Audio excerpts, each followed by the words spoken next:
আপনি যদি কাউকে ফকিন্নি বলেন সবার আগে আমাকে ফকিন্নি আপনার বলতে হবে, কারণ আমার অর্থনৈতিক অবস্থান, আর আপনি কি আমাকে ফকিন্নি বলে সম্বোধন করতে চান? নতুন যে রাজনৈতিক দল আত্মপ্রকাশ করলো, যারা আসলে জুলাই আন্দোলনের নেতৃত্ব দিয়েছিল, যাদের বেশিরভাগ মিলে যে নতুন রাজনৈতিক দল গঠন করলো যে এনসিপি, সেই এনসিপির নেতা কর্মীদের উদ্দেশ্যে আপনারা যে ভাষা ব্যবহার করতেছেন, আমি আপনারা বলতে আপনার দলের লোকজন যে ভাষা ক্রমাগতভাবে ব্যবহার করা হচ্ছে, সেইটা কি আপনাদের দলীয় সিদ্ধান্ত নাকি এটা মানসিক একটা অবস্থা বা অবস্থানের একটা প্রকাশ? মানে আমি বলতে চাই যে মানে এই কথা কিন্তু আমার একদম স্পষ্ট। আপনি যদি কাউকে ফকিন্নি বলেন সবার আগে আমাকে ফকিন্নি আপনার বলতে হবে, কারণ আমার অর্থনৈতিক অবস্থান, আর আপনি কি আমাকে ফকিন্নি বলে সম্বোধন করতে চান? এখন যদি না চান তাহলে ওদেরকে কেন, মানে ওদের, আমি যদি অর্থনৈতিক অবস্থানের কথা ধরি, অন্য যে কোনো অবস্থানে ধরলে আমি তাদের চেয়ে বেশি ফকিন্নি, মানে এটা একদমই সরল কথা আমার, বা পারিবারিক উত্তরাধিকার, এগুলি যে কোনো কিছু ধরলে আমি বাংলাদেশের প্রেক্ষাপটে আমি মনের দৈন্যতাকে ফকিন্নি বলতে পারি, হ্যাঁ, কিন্তু কার কতটা অবস্থান, অর্থের অবস্থা আছে, অর্থ হিসেবে আমরা সবাই তো নিম্ন মধ্যবিত্ত বা মধ্যবিত্ত ঘরের মানুষজন, কি আপনি কি আমরা কেউই কিন্তু সোনার চামচ মুখে নিয়ে জন্মগ্রহণ করি নাই। ওই অর্থে বাংলাদেশে 22টা পরিবার ছিল, আর বাইরে কোন পরিবার যে যাকে ফকিন্নি বলে, যে যাকে গালি দেয় তার নিজেরকেই গালি দেওয়া হয়। এই ছেলেদের, এই এনসিপির ছেলে মেয়েদের আমি অনেক সমালোচনা করি এবং ওরা আমাদের অনেক সমালোচনা করে, কিন্তু আমি এটা বলতে পারবো না। এই জায়গাটায় আমি সরি, এটা বলাটা, এই শব্দটা এক্সপাঞ্জ হওয়ার মতো শব্দ, এটাকে আমি খুব বেশি গুরুত্ব দিচ্ছি না, এবং এটার জন্য আমি আমার পক্ষ থেকে দুঃখ প্রকাশ করছি। আপনাকে অনেক ধন্যবাদ মনিয়াপা। আমি একটু ডক্টর গালিব আপনার কাছে যেতে চাই। যে ডক্টর গালিব, আপনি জানেন যে এই ব্যাপারটা যদি আমাদেরকে একটু ব্যাখ্যা করতেন, যে পাকিস্তানের উপপ্রধানমন্ত্রী ও পররাষ্ট্রমন্ত্রী জনাব ইসাকদার বাংলাদেশ সফর করেছিলেন।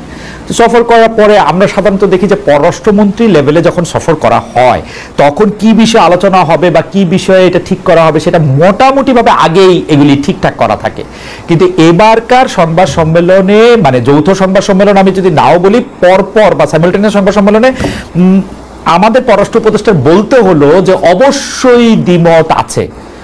পাকিস্তানের পররাষ্ট্রমন্ত্রী বলে গেলেন যে এসব বিষয় আগেই রিজলভ করা হয়েছে, 3টি বিষয়ের কথা বলা হয়েছে, টাকা পয়সার হিসাব, গণহত্যার জন্য ক্ষমা চাওয়া, বিহারীদের ফিরিয়ে নেওয়া, বললেন যে এগুলি আগেই রিজলভ হয়েছে। উনি বললেন যে না, এগুলি হয় নাই।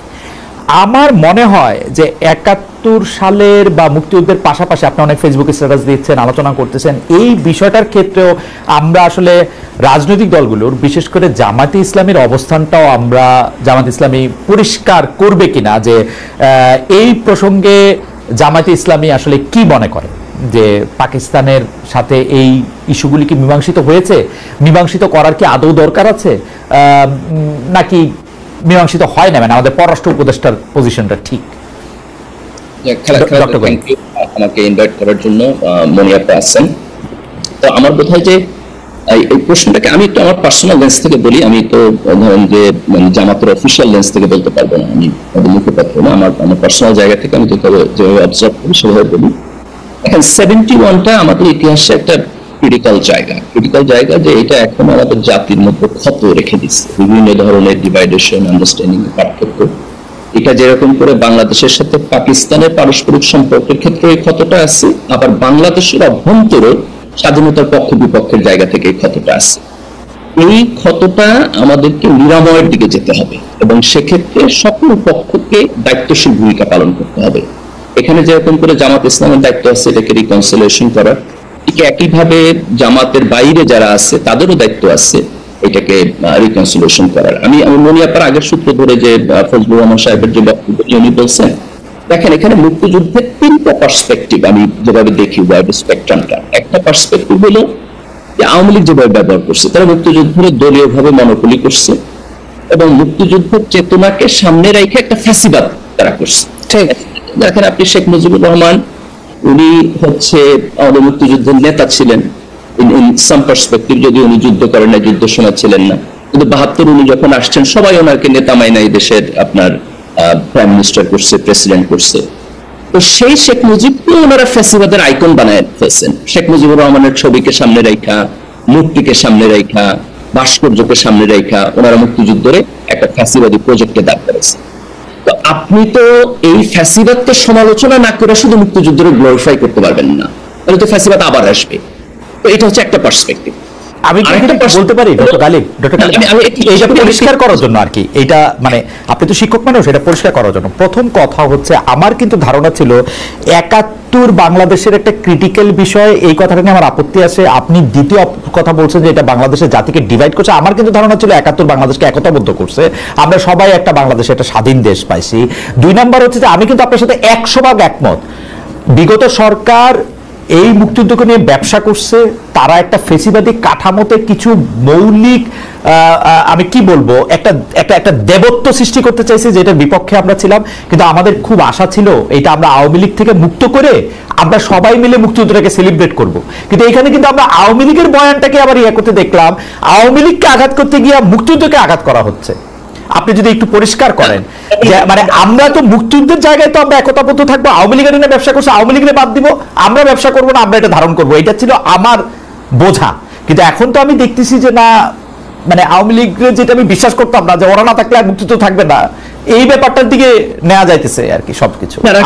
দেখেন এখানে আপনি মুক্তিযুদ্ধকে আওয়ামী লীগ থেকে যে সেপারেট করবেন, এই সেপারেট করার কাজটা না কইরা আপনি যদি মুক্তিযুদ্ধকে গ্লোরিফাই করেন, তাহলে কিন্তু সেটা আওয়ামী লীগের ফ্যাসিবাদকে আবার লেজিটিমাইজ করবে। এই জায়গায় আমাদেরকে খুব সতর্ক থাকতে হবে যে আপনি যদি ধরেন শেখ মুজিবুর রহমানের ব্যাপারে ক্রিটিক্যাল না থাকেন, আপনি যদি শেখ হাসিনার ব্যাপারে ক্রিটিক্যাল না থাকেন, এবং আপনি মুক্তিযুদ্ধের ইতিহাসের মধ্য দিয়ে তাদেরকে আবার কাল্ট ফিগার বানান, তাহলে তো বাংলাদেশে আবার আওয়ামী লীগের ফ্যাসিবাদ চলে আসবে।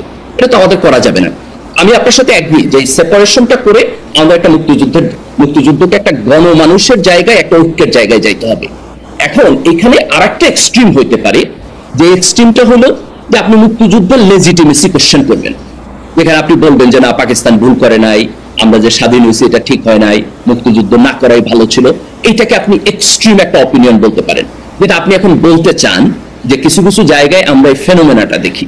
কিন্তু আপনি যদি মেইন স্ট্রিম জায়গায়, আমি যদি জামাতের ব্যাপারে বলি, আপনি যদি জামাতের টপ লিডারশিপের সাথে আপনি কথা বলছেন, তাদের অফিসিয়াল স্টেটমেন্ট আসছে, এটা সত্য কথা যে তারা আনকন্ডিশনালি এখনো 71 এর ব্যাপারে বক্তব্য দেয় নাই, কিন্তু তারা এই এক্সট্রিম অপিনিয়নকে তো কোথাও এন্টারটেইন করে নাই। আপনি টপ লিডারশিপ তাদের ফর্মাল অফিসিয়াল পজিশনে যদি আপনি দেখেন, তাহলে দেখবেন যে তারা কোথাও এটাকে এন্টারটেইন করে নাই। তো আমার বোধ হয় এই জন্য আমাদের যেটা কনক্লুসিভ জায়গায় যাইতে হবে, সেটা হলো আপনি মুক্তিযুদ্ধকে আওয়ামী লীগের ফ্যাসিবাদ থেকে ডিকাপল করবেন, এবং ডিকাপল করার পরে এটাকে গণমানুষের জায়গা থেকে ক্লেম করবেন, এবং সেই জায়গায় একটা বিশাল ঐক্য তৈরি করবেন। আমি যেটা বলছি যে মুক্তিযুদ্ধ একটা ক্রিটিক্যাল জায়গা, তার কারণ হলো আমরা এই কাজটাকে করতে পারি নাই, না পারার কারণে এই অনৈক্য আমাদের দেশের মধ্যে রয়ে গেছে। আজকে আওয়ামী লীগের মতো একটা পার্টিকে নিষিদ্ধ হইতে হয়েছে, ফ্যাসিস্ট হইয়া এই পরিণতির দিকে সে আগায় গেছে, এবং তার পরতে পরতে মুক্তিযুদ্ধের ছাপ আছে।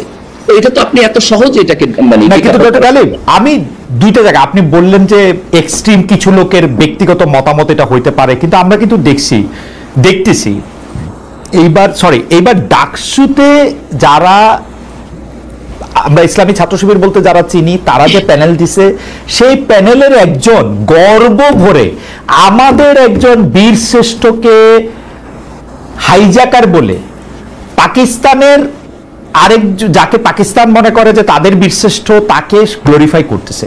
আমরা কিন্তু সুযোগ পাইলে এটা দেখতেছি, যোগাযোগের ছাত্র হিসেবে কিন্তু আমরা এটা দেখি। এর মধ্যে কিন্তু বঙ্গবন্ধু, শেখ মুজিব, তারেক আল ফিগার বানানো এগুলি কোনো কিছু নাই। আপনারা কিন্তু বিএনপিকেও আক্রমণ করতেছেন, আপনারা মানে সরি জামাত ইসলামী শিবির কিন্তু বিএনপিকেও আক্রমণ করতেছে। বিএনপিও যদি মুক্তিযুদ্ধের কথা বলে, বিএনপির যিনি প্রতিষ্ঠাতা, যিনি মুক্তিযুদ্ধের একজন খুবই গুরুত্বপূর্ণ একজন মানুষ, তার কথা বললেও আপনারা আক্রমণ করতেছেন। অর্থাৎ আপনাদের বা আমি জামাতে ইসলামের আক্রমণের মূল জায়গাটা কিন্তু মুক্তিযুদ্ধ, আওয়ামী লীগ না। এটা হচ্ছে কেউ কেউ বলে থাকেন।